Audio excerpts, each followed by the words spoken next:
Thursday morning on the CBSN Minnesota Morning Update. I'm Jason DeRusha. Thanks for hanging out with us, spending a little time with us this morning as we bring you up to date on the news, the weather, have a little bit of fun too. We're going to talk about the heat. I know, you can't believe it. Is this the only thing that people have been talking about all week? I say yes, pretty much yes. Today, meteorologist Mike Augustinak says is going to feel like the hottest day of this stretch. So you think you've made it. You've made it through 7 days. You've gotten sort of used to it. You're not even complaining that much anymore, but alas, it's going to be about 97, 98 today, and it will feel like 104. And let me tell you, that 6-degree difference is going to be a game changer. Like 98, you're like, I can do it. I'm fine. 104, you've been defeated by the weather. The good news is, I'm just kidding, there isn't any. It's going to be hot for another, like, what, 5 days? Is that about right? Yeah. It's fine. Mike's over here, so he can... He's enjoying a delicious beverage. Very nice. Is that Topo Chico? Mm-hmm. We are looking for a sponsor for the CBSN Minnesota Morning Update, and if you'd like Topo Chico, we'd love to take your money, right? Yeah. Just directly deal with Mike and I. We'll work out the finances. Yeah. The heat is all everybody has been talking about for the last 8 days. And so we, after asking you many questions, like, you know, which would you rather, 40 below or 90? Or would you rather be shoveling snow or wiping sweat? Today we thought we'd ask what's the dumbest thing that people say during a heat wave. Minnesotans, we love talking about the weather. I think generally when people, some people get mad at the complaining about the weather. I think complaining is sort of how we collectively cope. We're not really complaining. It's fine. We know it gets hot in the summer. But, oh, I like what we put on screen. Hot enough for you? That's pretty good. So what are the dumbest things people say? The dumbest comments, the lamest observations we will read. Be funny. We need your joy. We need your comedy because this clearly is not getting it done. So share your best comments on our Facebook page and we'll read through in just a minute. We do know a lot of people have been cranking the AC this week, right? And if your AC goes out, you know you're going to be hosed on this, right? Like, of course, when your AC goes out and it's 98, it's not going to be good. But there's another issue that is unique to this year. Twin Cities HVAC servicer Snelling Company in St. Paul says they're seeing demand double for AC fixes and installations during the heat wave. Fine, that's normal, right? We've got supply shortages, though. Are you like me? Have you been geeking out about supply chain issues over the last year? Oh, my kids love hearing us talk about it. Yep, Snelling Company's been in business for 90 years. They say it's hard to get kind of common air conditioners, common parts right now, the refrigerant, the cooling agent needed to make those air conditioners work. We're receiving probably 2 to 3 times what we would normally receive in terms of calls. We got service people working from 7 in the morning until 10, 11 o'clock at night. Boy, no fun. This was fun, though. Look at what happened at this soccer game. I believe this is the Fernbrook Fields in Maple Grove. Luckily, not a real grass. It's turf, so it drains a little better. But look at the hail coming down. You still see the smoking hot sun, and this was one of those pop-up storms that Riley and Mike and Chris and Lisa have been telling us to be ready for during the last couple of evenings, and this was quite an event there. It looked like the soccer players were having fun with it, at least. Yes, everybody with the camera on. Kate Smith of Mendota Heights, thanks for sending that in. Minnesota State Capitol, one of the architectural gems in this state, has been closed to the public since March of 2020 because of COVID. It reopens today, and for sure this summer I'm going to bring the family over and take a look. The building's only going to be open weekdays for now.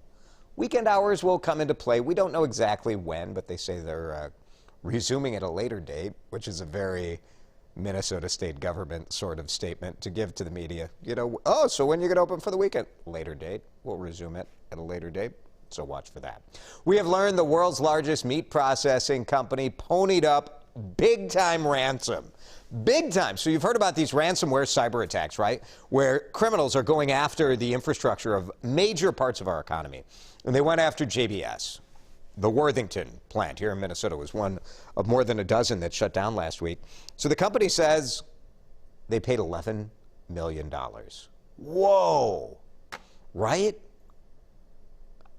Mixed feelings on this, right? Because what do? You don't want to reward the criminals by just paying the ransom. But on the other hand, you don't want farmers to be stuck with animals that are ready to go off to be processed. You don't want all these workers to be out of work, so JBS said they did what they had to do, and investigators believe that these cyber criminals are based in Russia. A rare sunrise eclipse put on a heck of a show earlier this morning. Look at this. Isn't that cool? From NASA. This is not what the sun looked like here in Minnesota, but this is what it looked like. I don't know, it was around 5:30, 6 o'clock this morning. This is the view from over northern Canada. And this eclipse was the moon sliding between the sun and the earth, and they call this the Ring of Fire. We would play the song Ring of Fire here, but we don't have a sponsor for this show, so we can't afford the rights. After a 2-year wait, Twin Cities Pride Festival activities will begin next week. Some things will be different, some things will not. So, we know that most of the COVID restrictions are gone, but they were lifted such a short time ago. Organizers were not able to really get a parade together, a large concert, fireworks, just not enough plan. Next Thursday is the Grand Marshal Gala event, which will honor 2 well-known faces in the fight against COVID. Nick Zappo and Jan Malcolm, there they are, as we saw them during so many news conferences. Now, for the first time, Pride organizers are going to charge to attend the event, and they say they really need to raise some money so the party can go on. After not having events in 2020, we are really kind of scraping the bottom of our funds. And in order to be here next year, we really need to raise the funds this year. Now, there will be some funds raised because they are still doing the 2-day festival with food and vendors and every corporation in America that wants to make it look like they care about gay rights. So they'll have all of their tents will be there, so the money will be raised there, but having a year off is tough for sure. And this goes to July 17th and 18th this year. I read, it'll still be free for all of us to go and attend and enjoy. I read a poll that said something like 30% of Americans believe that when companies send out a news release about Pride, that they're only doing it for the publicity. So that's what people think anyway. Big party is underway in Red Wing for the reopening of a historic building. By the way, nothing wrong with doing something for publicity if you also are doing good, right? That's fine. We think that's fine. All right, how about this? I thought this building was never going to reopen. I thought they were going to have to knock this sucker down in Red Wing because a car slammed into Liberty's restaurant. This building, we were watching it live on the morning show and thinking, man, I hope it doesn't topple because the building was built in the late 1800s. You have all of the brick facade that kind of fell apart, but the structure was intact and the community rallied to help the owner rebuild. Without the community support, I don't know if I could have done this. I'm extremely emotional. The support has been overwhelming. Yeah, I bet. That's Doug Noreen, the owner who sponsored this party, to thank the community for all the support. Watch for this. They had the big thing covering it up, and then they pulled it down. A nice reveal in Red Wing yesterday. Looking for something to do with the kids this weekend? How about hit the lake and try some fishing? Bring your bait, bring your fishing pole, and bring your sunscreen. Tomorrow, the start of the Minnesota DNR's Take a Kid Fishing Weekend. Yeah, bring a lollipop too, right? Oh my God! Oh my God! That's so great. So that's a pretty good one. Yeah, that's worthy of an oh my God, right? Mary, you want to hold it up so mom can take a picture? In Minnesota, 15-year-old and younger, you can fish without a license, but mom and dad still needs one, and sometimes that's an obstacle. So this weekend, everybody can bring a kid fishing, no license needed. And if you're looking for some good fishing tips and more information on it, we have a link to the DNR's fishing page at WCCO.com. One of the great things about Minnesota is we have so many places you can fish near your neighborhoods. You don't have to go to some fancy lake. You don't need a boat. You can go to a dock in the city, in the suburbs, all over the place, and take those kids fishing. So good luck out there. I hope you get one worthy of an, oh my God, sheesh, look at that one. All right, let's see if you guys brought the funny for us this morning on another hot Thursday. Yep, Jan Hagerman. It's the humidity, not the heat. Yeah. I think it's the heat. It's just legitimately the heat right now. Oh, Katrina. Well, this is why we stay through the winters. That's very good. That's a classic dad remark. Let's see if you guys came through with my favorite dad thing to say.